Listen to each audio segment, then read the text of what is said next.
Folks in Briar Hollow still argue about what happened the winter the bank tried to take the forge. Some say the blacksmith planned it all along, that she knew exactly what she was doing when she stood up in that courtroom with soot still under her fingernails. Some say the lonely cowboy lost his mind, throwing away 5 years of silence for a woman half the town had never once looked at twice. But everyone agrees on one thing. When Cornelius Bowman read that note aloud in front of the whole county, expecting her to break, she didn't so much as blink. And by the time she was done talking, it was Bowman who couldn't meet anyone's eyes. If you've ever stood in a room and felt like nobody in it would notice if you simply disappeared, you already know why this story matters. Before we go on, hit subscribe so you don't miss the next one, and drop the name of your town in the comments. I want to know where in the world you're watching from tonight. Stay until the end. This one earns it. Now, let's go back to Briar Hollow, Wyoming Territory, the autumn of 1883, to where it all began.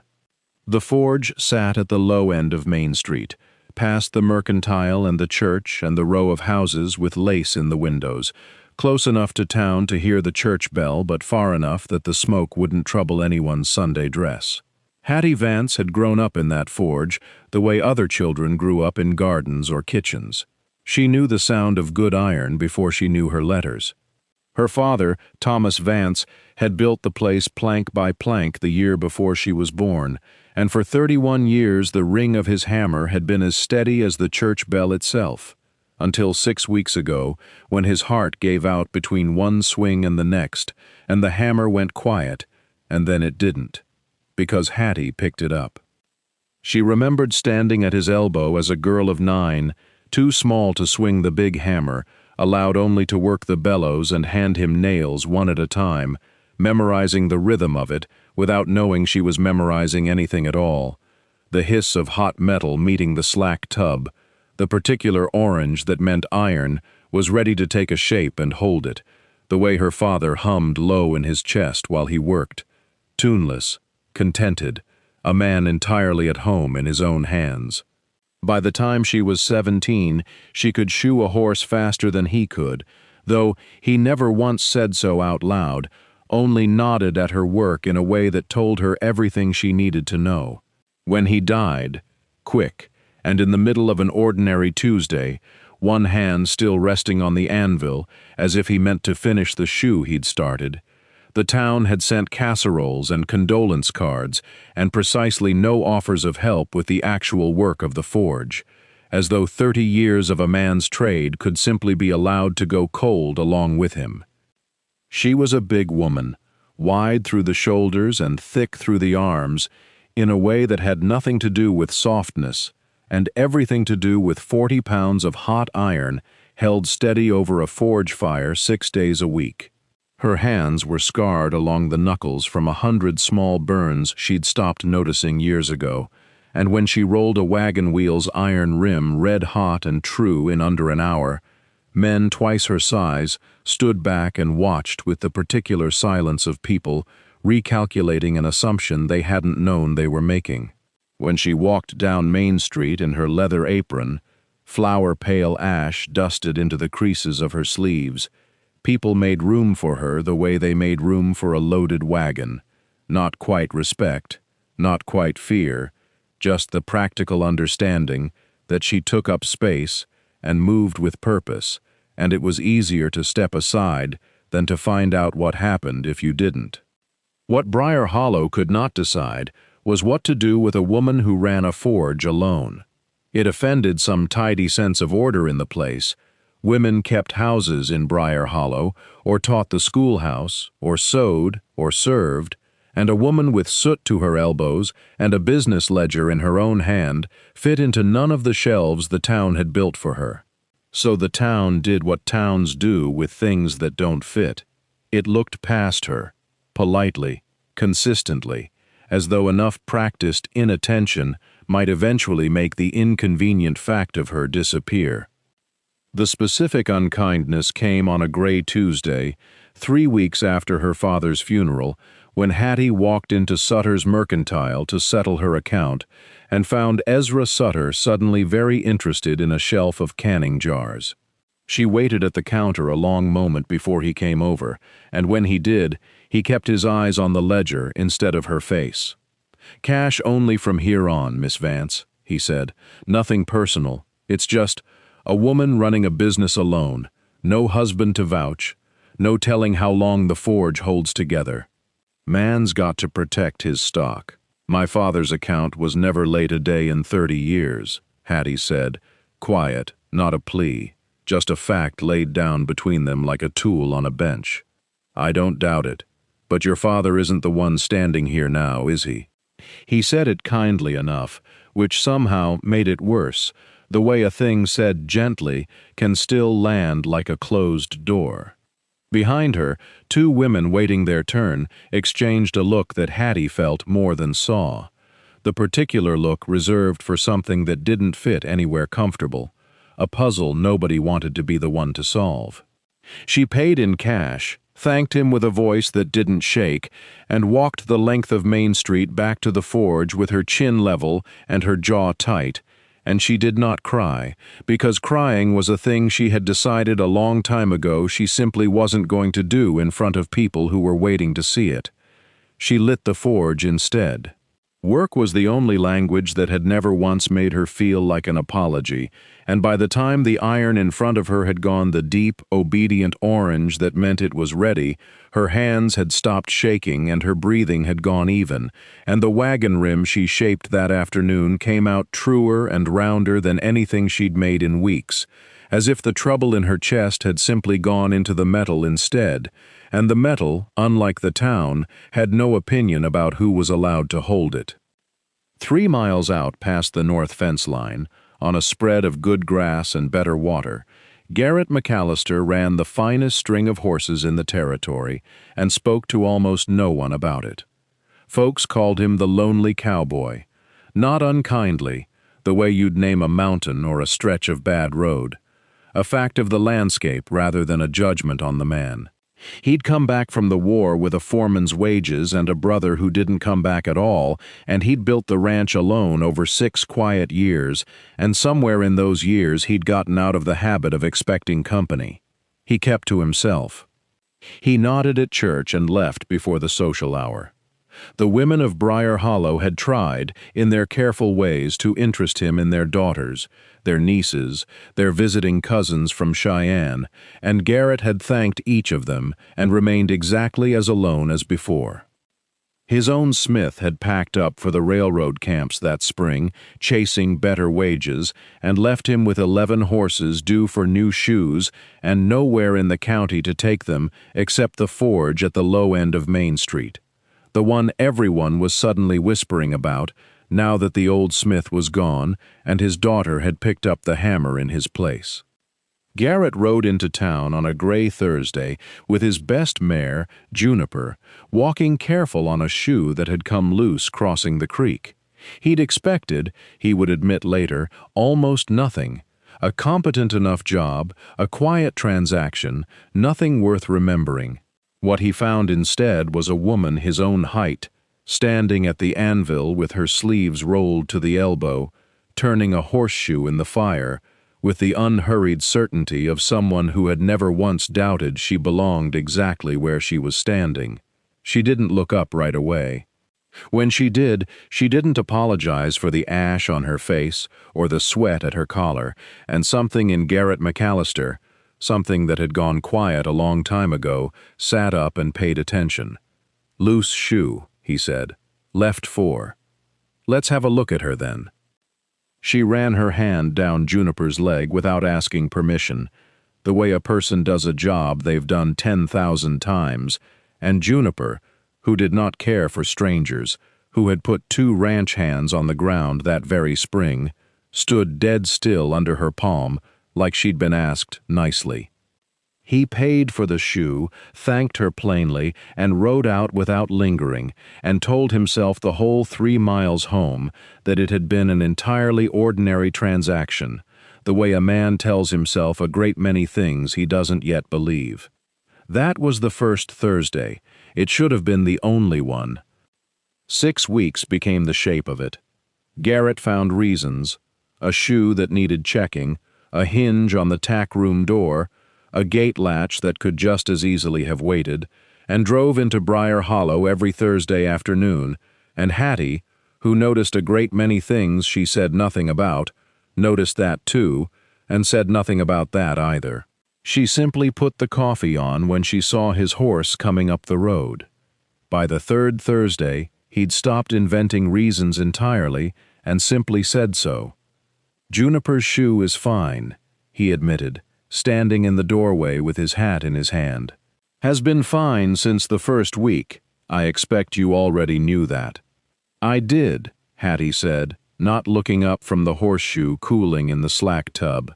"Wondered when you'd get around to saying it out loud instead of making poor Juniper walk 3 miles for nothing. Would you rather I stopped coming?" She considered the question with the same unhurried attention she gave a piece of iron, turning it over before she answered. "No," she said finally, "I wouldn't." He came in and sat on the same overturned crate he always sat on, and she went on working, and neither of them felt any particular need to fill the quiet that followed, which was, she would think later, the first time in a long while a silence with another person hadn't felt like something she had to apologize for or perform through. They talked mostly about iron. He learned the difference between a shoe forged for rocky ground and one forged for soft, learned why she heated the metal to a particular shade of orange before she'd touch hammer to it, learned that she'd once corrected the county veterinarian on a horse's gait, and been right. She learned that he'd rebuilt his own barn with his own hands after a fire took the first one, that he read more than he let on, that he asked questions and then actually listened to the answers, which she had found, in 28 years, to be a rarer quality in a man than good looks or good money combined. "Most men in this town," she said one Thursday, testing the weight of a new forged shoe against her palm, "talk to me like I'm a puzzle. They're too polite to solve out loud." "I'm not most men in this town," Garrett said, and went back to holding the horse's legs steady, and didn't say anything else, because he'd never been a man who needed the last word to mean it. He never once mentioned her size. Not to compliment past it, not to reassure her he didn't mind it. He simply never treated it as a subject at all, any more than he'd have remarked on the color of her eyes as though it required forgiveness. He watched her lift iron he'd have needed both hands for, and thought, plainly, that she was the strongest person he'd met since the war, and left it at that. It was on the 6th Thursday, with autumn going gold and cold, that Cornelius Bowman's shadow fell across the forge door for the first time, and everything that had been quietly building between two careful people got dragged, without warning, into the light. Cornelius Bowman owned the Briar Hollow Trust and Savings, and he owned it the way some men own a good coat, worn easily, adjusted often, always presented at its most flattering angle. He was neither cruel to look at nor cruel to hear, which was precisely what made him dangerous. The men in this territory who did real damage rarely raised their voices to do it. He had a way of making every transaction sound like a favor, every foreclosure sound like mercy, and the town had grown so accustomed to his particular tone that few people ever stopped to notice how consistently his kindnesses left him richer. He arrived at the forge in a gray wool suit with a leather folder under his arm, and a smile that had never once reached his eyes, and he waited, with visible patience, until Hattie set down her hammer to acknowledge him, a small performance of consideration that cost him nothing and demanded everything of her attention. "Miss Vance." He glanced once around the forge, the soot, the coal dust, the raw iron waiting in bins, with the particular expression of a man inspecting property he already considered his. "I've come about your father's note. $400, borrowed against this lot 2 years back for the expansion, due in full this coming spring. I trust you're aware of the terms." "I'm aware." She wiped her hands on her apron, unhurried. "I've made every payment since he passed. You've got the receipts in your own ledger." You have. Admirably for a woman in your position. He opened the folder, not to show her anything in it, but because the gesture itself implied authority, which is precisely why I'm here as a courtesy, not an obligation. The bank has begun conversations with the Union Line about a spur through this end of the valley. This particular lot sits square in the surveyed path. I'd be doing you a kindness to buy the note back from you now, spare you the difficulty of a payment schedule that's, forgive me, never been designed with a household like yours in mind. Two ranch hands had drifted to the open door on some pretext or other, the way word of an interesting conversation always seemed to travel down Main Street before it was finished happening. Bowman's voice dropped half a register, pitched just loud enough to carry. A woman swinging a hammer for a living. Bless her heart, no wonder no man in this town has ever looked twice. It isn't a life for you, Miss Vance. Let the bank take the burden off your hands before it takes something you can't get back. The forge went very quiet. Even the fire seemed to hold itself still. Hattie didn't flush, and she didn't look away, and she didn't reach for the nearest hot iron the way some part of her, distantly, considered doing. She simply looked at Cornelius Bowman the way she looked at a piece of metal that had come out warped, with interest, and no particular anger, and the beginning of a plan for how to fix it. My father's note is paid current, she said, and it'll go on being paid current, on the schedule he signed, until it's paid in full. You're welcome to check the county records if my word isn't good enough for you. Now, if there's nothing else, I've got a shoe on the fire that won't wait on either of us. Bowman's smile didn't move, but something behind it did. He inclined his head, the picture of a man who'd merely offered kindness and been declined, and left the way he'd come, and it wasn't until his buggy had turned the corner past the church that Hattie let her shoulders drop half an inch and reached for the water barrel and drank like she'd been holding her breath the whole conversation. She had been. Word moved through Briar Hollow the way smoke moves through a closed room. You didn't see it start, only realize, all at once, that everything smelled like it now. By Sunday, half the church knew Bowman had offered to buy the Vance note, and most of them agreed, in the particular tone people use when they've already decided a thing isn't their business, that it was probably for the best. A woman alone couldn't be expected to hold a business like that together forever. Better the bank took the trouble off her hands before winter made everything harder. Garrett heard it standing at the edge of the churchyard, not from anyone speaking to him directly, but from the shape of the conversation happening around him, the careful, sympathetic tones of people discussing a misfortune they had no intention of actually stepping in to prevent. And something in his chest went hard and cold in a way it hadn't since the war. He thought of 6 Thursdays of coffee and quiet and iron-shaped true, of a woman who had never once asked him for anything, and he mounted up before the closing hymn had finished. He rode to the forge that same afternoon, past his usual Thursday, and found Hattie sitting on an overturned crate outside the door, not working, which he had never once seen her do in 6 weeks of Thursdays. "They're saying the bank's going to have the place before spring," she said, before he could ask. "Saying it like it's already decided, like I'm not even in the room." "You are in the room," Garrett said. "I'm looking right at you." She almost smiled at that, and didn't quite manage it. "I could sell out. Take what Bowman offers, go work for wages at some other man's forge, somewhere nobody knows my father's name or expects me to hold up what he built. It'd be easier." "Would it?" Garrett said. It wasn't quite a question. She was quiet a long moment, turning that over. "No," she admitted. "It wouldn't. It'd just be quieter. I could pay the note off myself," he said then, careful, watching her face. "Clear it tomorrow. Nobody in this county would blink twice at a rancher settling a debt." Hattie looked at him for a long moment, and he watched something in her, pride maybe, or something harder to name than pride, draw itself up straight. I don't want it paid off for me, Garrett McAllister. Not by you, not by anybody. I want to earn it clear myself, same as my father did, so that when it's done, it's mine to have earned. If you care for me the way I think you might, you'll understand that's not a small thing I'm asking you to respect."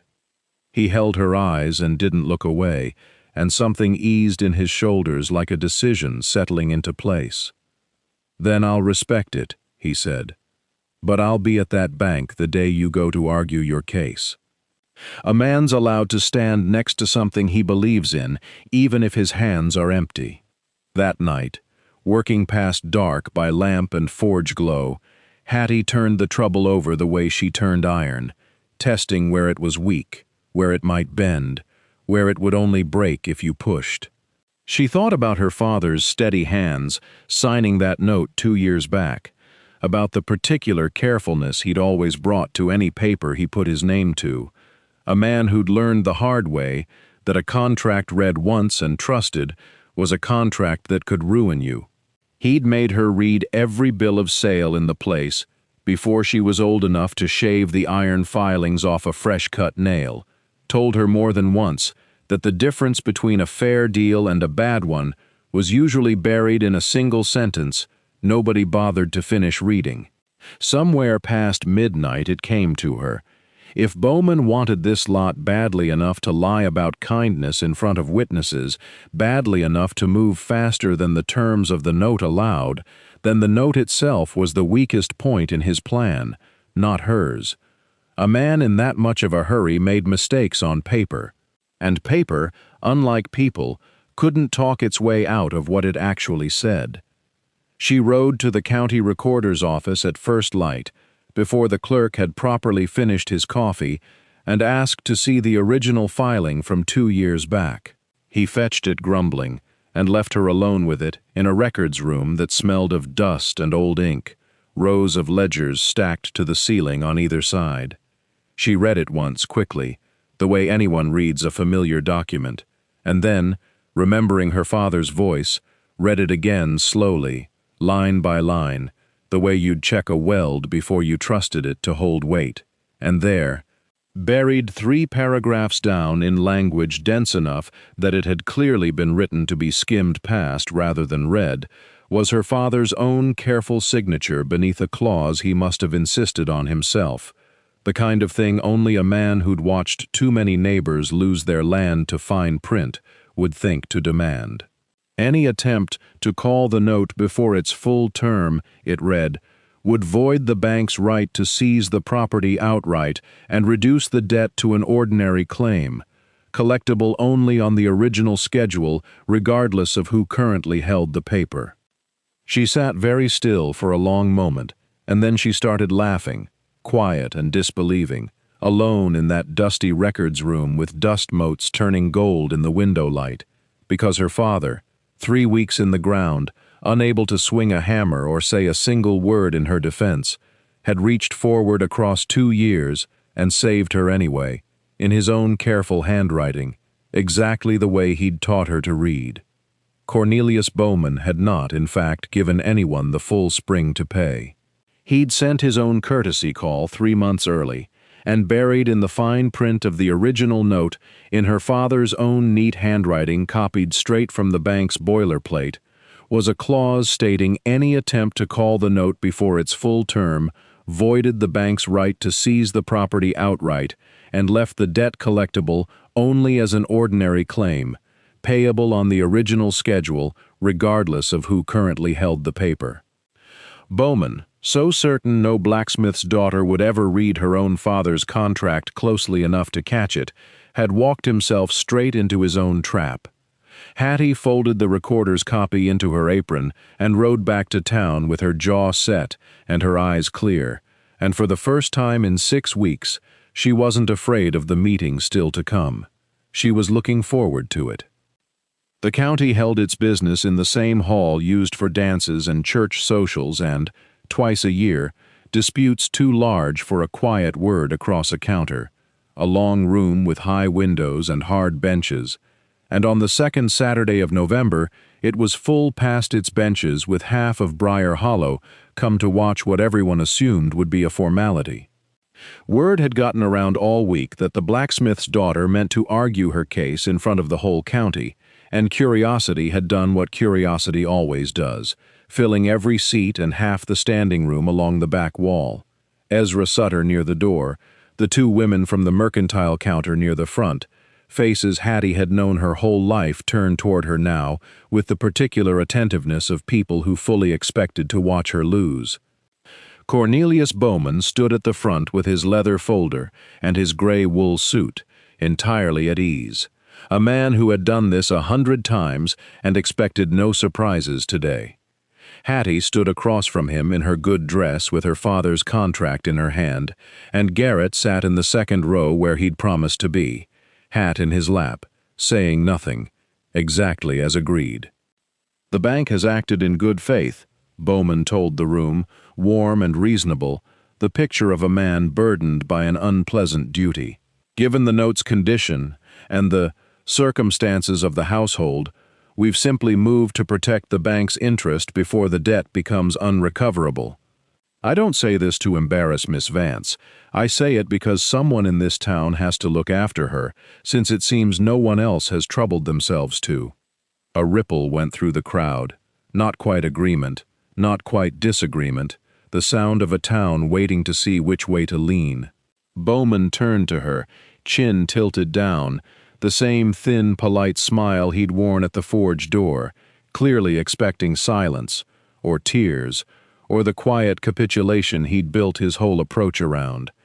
Hattie stepped forward instead, and unfolded the paper in her hand, and her voice, when it came, was steady enough to carry to the back row without straining for it.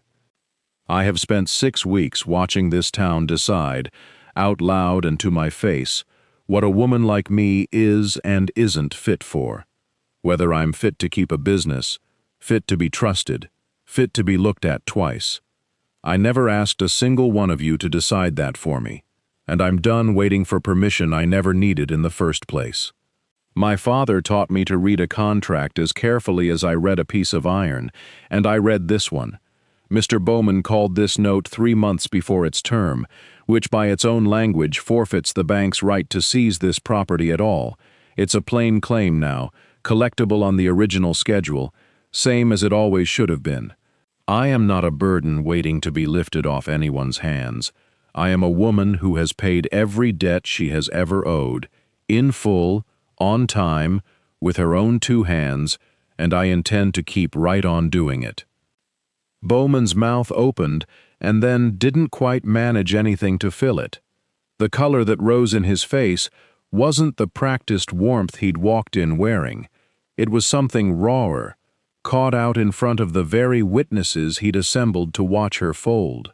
He reached for the folder as though it might still save him, found nothing in it that hadn't already been read aloud, and for one long, silent moment, the whole hall watched Cornelius Bowman discover, in real time, that he had no answer at all. It was Garrett who broke the silence, rising from the second row, not loud, but with a weight that pulled every eye in the room straight to him. "I've watched this woman run a forge alone through a hard winter, pay a debt her father left her honest to the penny, and stand up in front of a room that spent 6 weeks deciding she wasn't worth a second look. I'd like every person here to understand something plainly, because I intend to say it exactly once. Hattie Vance is the most capable, most honest, and least breakable person I have ever known, and I would be proud to spend the rest of my life standing next to her, whether this county approves of that or not." The hall went entirely still, and then, from somewhere in the back, someone began to clap, and it caught like dry kindling until the whole room was on its feet, and Bowman stood alone at the front with his folder and his ruined afternoon, and slipped out the side door before anyone thought to notice he'd gone. Garrett crossed the space between them in front of the whole county and took off his hat and got down on one knee on the hall's plain wood floor without a trace of the reserve 6 years had taught him to wear like a second coat. "I've been alone a long time, Hattie, and I got used to it the way a man gets used to a bad knee. Didn't think it could be any other way, so I stopped expecting it to be. Then I brought a mare in with a loose shoe and found the steadiest hands and the plainest spoken honesty I've ever come across, and I haven't had a Thursday since that didn't feel like the best day of the week. I'm not asking because you need saving. You've made it clear tonight you never did. I'm asking because I'd like to spend every one of my remaining Thursdays, and every other day besides, next to a woman who never once needed my permission to be exactly who she is. Marry me, Hattie Vance. She looked down at him a long moment, at the hat in his hands and the whole watching hall around them, and said the only thing that had ever felt true enough to say back. Only if you don't expect me to stop working the forge. Wouldn't have asked otherwise, Garrett said, and she pulled him up by the collar and kissed him in front of 200 people who 6 weeks earlier had barely troubled themselves to learn her name. They were married 3 weeks later in the same hall, with none of the fuss Briar Hollow's grander weddings usually ran to. No imported lace, no 5-tier cake, just wildflowers cut from the north pasture, a supper of venison and cornbread the whole street had a hand in, and vows spoken plain and short because neither of them had ever needed many words to mean a thing fully.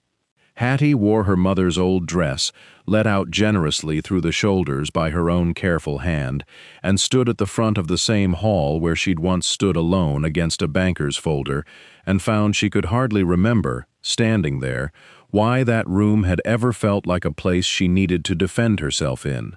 Ezra Sutter, of all people, brought 2 crates of good jarred peaches as a wedding gift, and didn't quite meet her eyes when he handed them over, which Hattie accepted as close to an apology as the man was ever going to manage, and let it be enough. Cornelius Bowman resigned his position at the Trust and Savings within the month, once the county recorder's findings on the note made the rounds of every porch and pew in Briar Hollow, and moved on to try his particular brand of courtesy somewhere his history hadn't yet caught up with him. Nobody in town was sorry to see him go. 5 years on, the sign over the forge door read, Vance and McAllister, Ironworks, repainted every spring, the letters a little brighter each time. Hattie still lit the fire herself most mornings before Garrett had finished the coffee, and the ranch and the forge had grown into each other the way 2 things do when they were always meant to share a fence line. His horses shod on her anvil, her tools mended in his barn, their 2 lives running parallel and useful the way well-forged metal runs true. It was on an ordinary Tuesday that a girl of 16 named Etta Prescott came to the forge door, hesitant, hands twisting the hem of her apron, asking in a voice barely above the noise of the fire whether Mrs. McAllister might need help sweeping up, or hauling water, or anything at all. She'd heard, she said, that Hattie sometimes took on hands, and she didn't much mind the work being hard. Etta was thin and awkward and easily overlooked in a town that had never quite known what to do with a girl too plain-spoken to flatter and too poor to matter, and Hattie recognized something in the set of her shoulders that she'd have known anywhere, in any light, in any year.